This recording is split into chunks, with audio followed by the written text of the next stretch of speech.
Welcome to Barcelona. We have been exploring some of the wonderful places that Barcelona has to offer here over the last 4 days. Today we're exploring Antoni Gaudí, a Catalonian architect, one of his greatest work, Park Güell. It is in Barcelona. Please enjoy some of the highlights that we'll be showing you in the video in the work of Antoni Gaudí. We are now in Park Güell. The park was designed by the famous architect Antoni Gaudí and is one of the largest green spaces in Barcelona. The original design of the park was to include high-end homes, but ultimately, only 2 homes were ever built. Our footage from the park includes the Serpentine Bench, some of Gaudí's tile mosaics, and other famous works.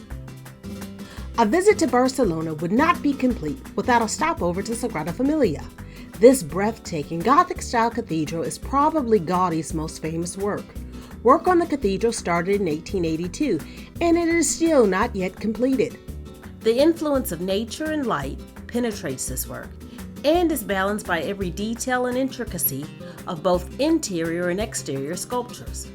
It is hard to describe the wonders of this work, but we are hoping our highlight reel has captured some of the awe. How else to see all that the city has to offer but to jump on a bus tour? And our hop on, hop off provided just that. Our tour started at Plaza de Catalunya, and soon we were off to Paseo de Gracia, one of the major avenues in Barcelona, containing businesses, shopping areas, and architecture.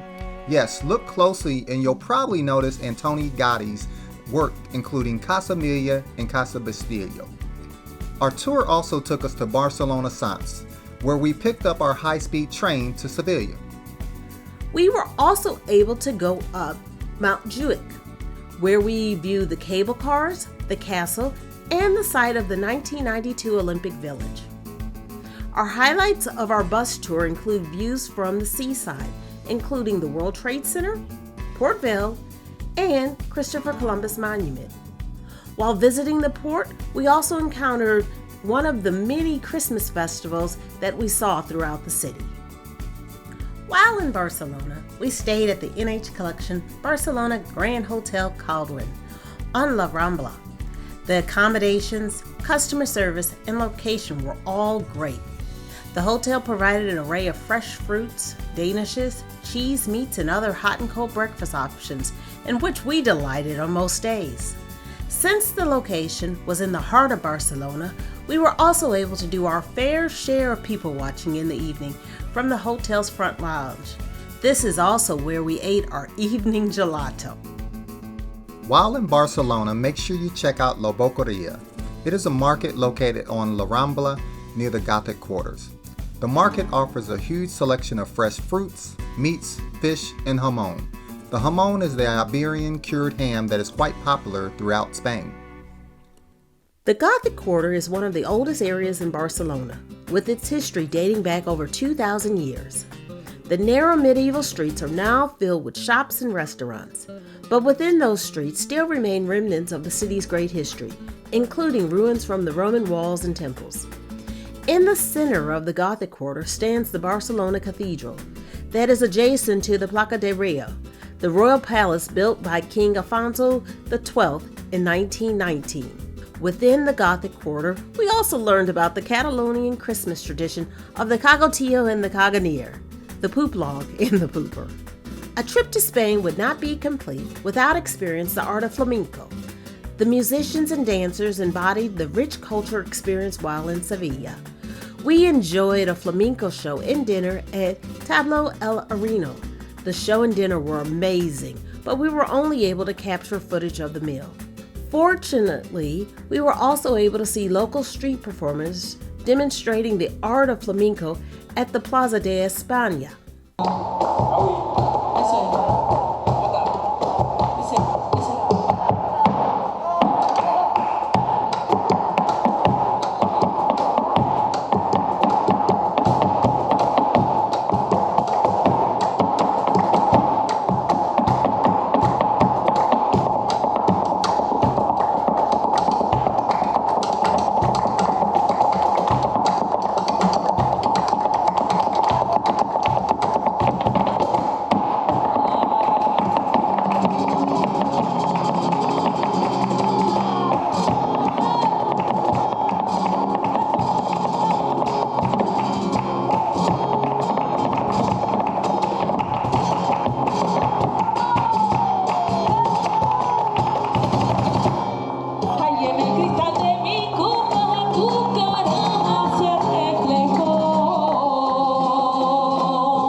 Plaza de España is located in Parque de Maria Luisa. The plaza was built in 1928 and demonstrates Baroque, Renaissance, Moorish, and Spanish styles. One of the unique things that you're going to see while you're here is these wonderful bittersweet orange trees. You will pass some of the trees on your way to Giralda Tower. The tower contains a series of 35 ramps and 17 steps to get up to the 25 bells that adorn the top. Walking up the ramps allows you to capture some of the magnificent views of the adjacent Seville Cathedral. The Seville Cathedral is constructed on the base of a mosque after the city was conquered by Ferdinand III. The origins of the mosque date back to 829 and the conversion to the cathedral in 1248. Throughout Seville, including the cathedral and palace, you still see influences of Moorish rule. The work of art in the cathedral is outstanding, and you would just love to see it. The cathedral is Gothic style and sometimes noted as being the fourth largest church in the world. While in the cathedral, you will see the tombs of some of the remains of Christopher Columbus and his son.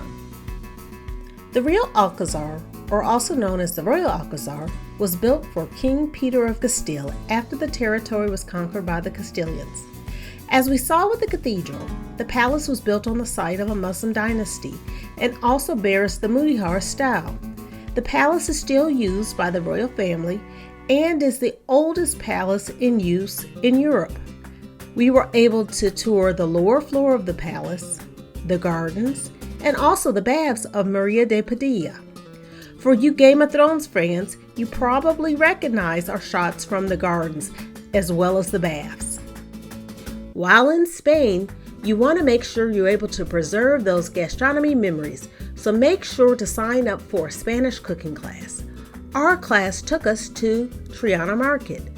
Triana Market was built on the ruins of the Castillo de San Jorge. The market houses a fresh array of spices, legumes, meats, fruits, and olives.